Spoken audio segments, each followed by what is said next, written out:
Steve, how you doing tonight? I'm doing great. What's going on? Well, we're having a big celebration tonight. Oh, what's going on? You see the balloons? We got balloons. Oh, it's I awesome. spent all sorts of time planning this. As you can see, this took just a monumental effort to get the set in order. So while we have been on this live stream tonight, just in the last hour, we have exceeded 10,000 subscribers. Oh, that's great. It's our 10,000 subscriber celebration party. They say the first 10,000 is always the hardest 10,000 to get. Your next 10,000, your first 100,000 are just around the corner. Well, I will tell you this, Steve, that the first 5,000 took me about 6 years, and the next 5,000 took me about 8 months. There you go. Growth. Got Steve Hellwagon on the line from Bucknuts. Join him there on 247 Sports. He is a Big Ten senior writer. All right, Steve, talking about the Buckeyes. So we had a conversation with Steve last week, and it's a perfect May/June subject. I certainly don't want to cut off any real football Ohio State talk of anything going on right now, so we can delve into that if there's anything. But then we'll continue our list of questions. So anything before we dive into excruciating losses, Steve, that's going on with the Buckeyes right now? No, it's pretty quiet right now. I think the semester for the spring has ended. I think most of the athletes are probably away right now, unless some of them are enrolled for the May semester, this 3 or 4 week period. And then the summer semester will begin in early June.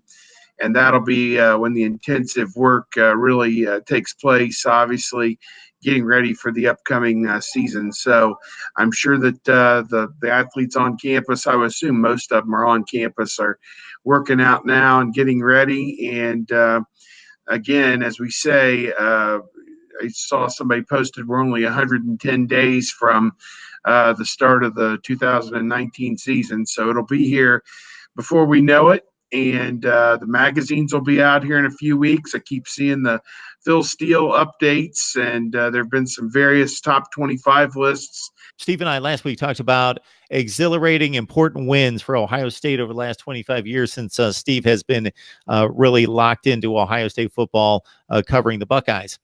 So now we turn the tables, and we're talking about far fewer games to select from. But, of course, the impact of the losses when you expect to win all the games is really devastating at times, and has been for a number of teams that we both watched through the years. So over the last 25 years or so, during that same time frame, can you in any way rank excruciating, painful losses? Oh, there have been many. Go back to the 90s, and we touched on this. And as a quick refresher, the top wins were Miami for the national championship in the Fiesta Bowl, Alabama in the semifinals of the playoff in 2014 to go on and play Oregon, which you'd put that Oregon game in there as well somewhere.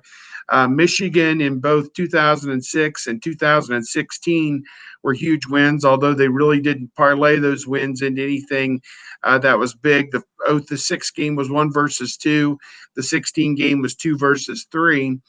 So those are probably some of the bigger wins that they've had. In terms of tough losses, and I'm going to kind of think about them chronologically because it'll be easier, and then maybe we can whittle it down to 4 or 5 that are the worst.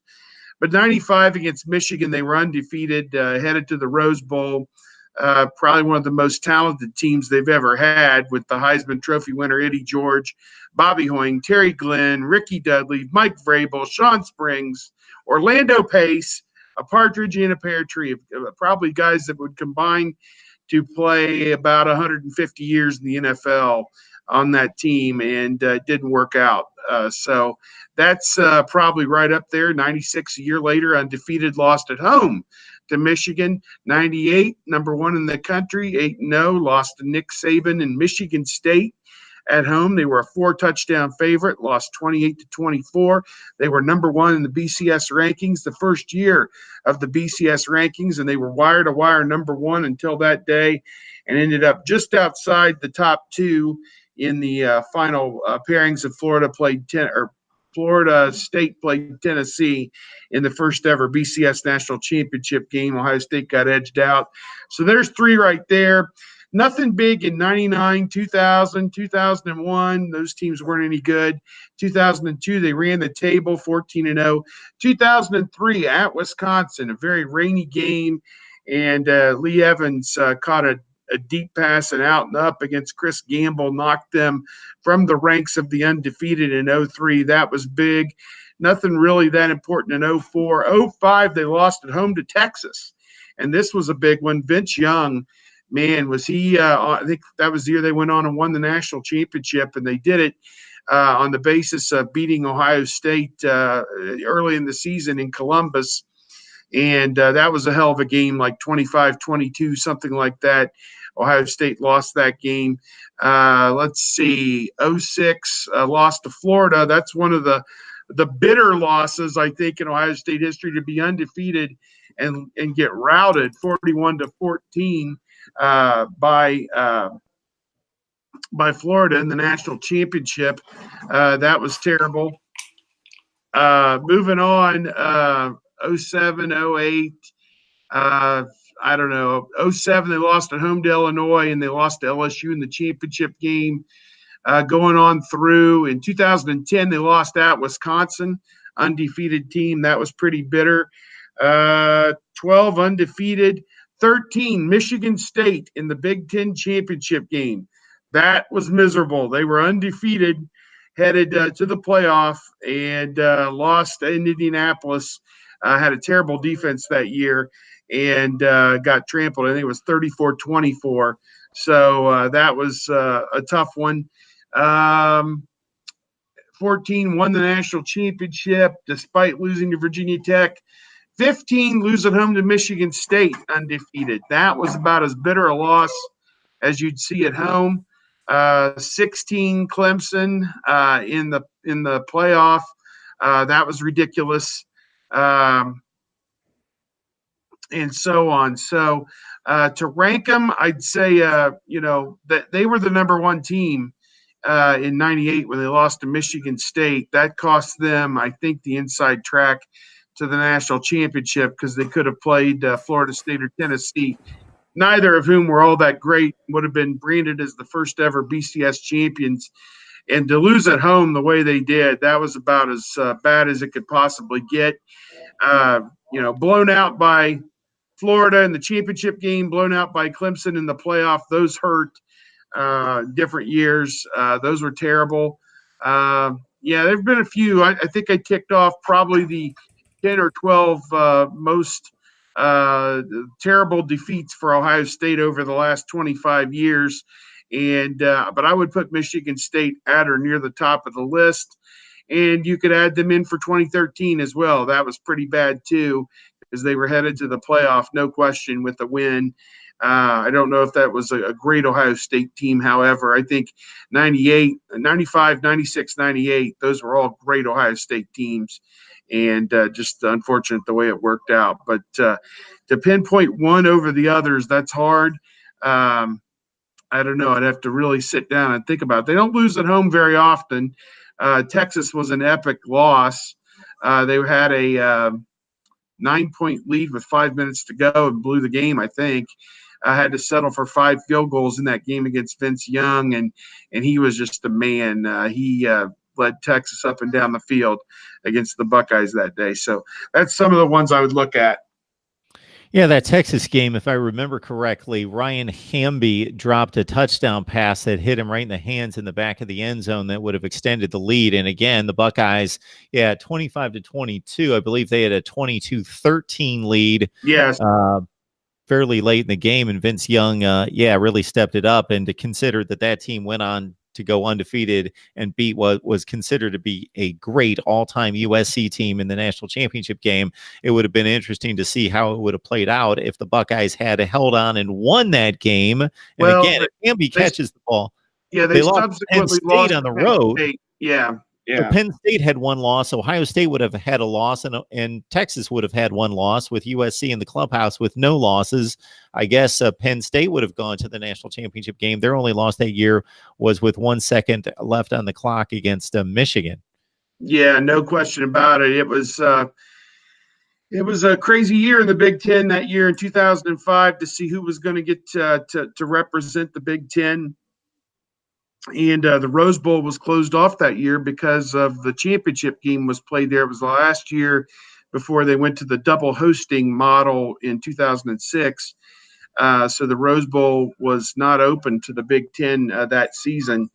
And so Penn State went to the Orange Bowl and played Florida State. Ohio State went to the Fiesta Bowl and played Notre Dame. I think the Big Ten won both those games to kind of flex its muscle that year on the national scene. But yeah, I mean, it is something when Ohio State puts itself in the position as it has through the years to play for so many championships and Rose Bowls and Big Tens and either to get into the national championship game during the BCS era or to get into the playoff now that we are in that era, and to see that the way that this has worked out here in the last few years. I hope I had my years and my format straight through that whole diatribe, but I'm sure Ohio State fans would give you their top 3 or 4, but I know for me, that 98 team, with Andy Katzenmoyer, Antoine Winfield, Joe Germain, D. Miller, across the board was one. David Boston was still there, one of the most talented teams. 95, I mean, the way they lit up the scoreboard, they didn't have the defense necessarily that a vintage Ohio State team would have had, but I think that that was a fabulous team as well. They were 11-0, I believe, going into that game at Michigan. Lost to them, and then in a matchup you wouldn't see today in the Citrus Bowl, they were both number 4. Ohio State and Tennessee were tied in the AP poll at number 4, and this was before you could kind of wildcat your way and get out there and play in one of the bigger bowl games. For whatever reason, the Big Ten, the SEC sent Ohio State and Tennessee to the Citrus Bowl to play one another. There must have been enough conferences around then that there were still tie-ins for all the major bowls. And so they played each other in the rain down there, and Tennessee won that game 20-14, kind of a meaningless game and a footnote. But one of the better teams in Ohio State history in 95 ended up 11-2. So it's kind of the way it works. Yeah, and Eddie Georgia got stuffed at the goal line going in for a touchdown in that game, and the Buckeyes also fumbled inside like the 30-yard line going in for what could have been the game-winning touchdown against Peyton Manning and company. I'll also throw in the Michigan State game in 2013 in Indianapolis was odd in that the Buckeyes got down 17-0. They scored 24 straight. Then they gave up the final 10 to lose 30, or the final 17 to lose 34-24. The one game that I would add to all that is the 100th game against Michigan, which would have sent the Buckeyes to a BCS championship game in 2003. Despite the loss to Wisconsin, they were 11-1.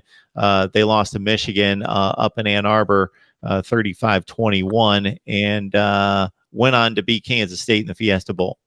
Yeah, I would say so. I think you had so many guys back from that 2002 national championship team who either stuck around to play one more year or were not NFL eligible yet. They were a lot of freshmen and sophomores from the year before on the championship team that came back. And that was a very good team in 2003. But as you said, lost that game to Michigan, may have been considered, as I vaguely recall, I'm not sure that they were top 2 or top 3, but they would have been, had they beaten Michigan, they would have been a tough team to keep out of that championship mix. That was a year there may have been a split championship. What was it? USC won the Rose Bowl and LSU won the LSU. Yep. Yeah, there may have been a split championship. So unless I'm getting my years confused, but any rate, yeah, it was that was another tough one. So many through the years, you talk about bitter losses. I mean, and really these were lopsided losses the last 2 years when you go on the road to Iowa and lose the way that they did, and then go on the road and lose to Purdue, a team that was barely 6-6 this year or whatever they were, 6-7, maybe with the bowl loss. That's not a team that Ohio State has any business losing to. So, those are disappointing losses, certainly. And when Ohio State ends up 5th or 6th in the final playoff standings. Those are the losses that kept you. They were fifth the year before and lost to Iowa, and sixth this year and lost to Purdue. You take those off their record, and they're in the playoff both years. So, and there were a lot of people saying they should have been in the playoff in spite of it. So, but at any rate, there's probably 15 or 20 games that we pointed out that have just been, bitter losses over these last. This is such a fun topic to discuss, but everyone's got their opinion on it. Steve Hellwagon from Bucknuts joining us from 247 Sports to talk Ohio State football. Steve, we appreciate you jumping on the line.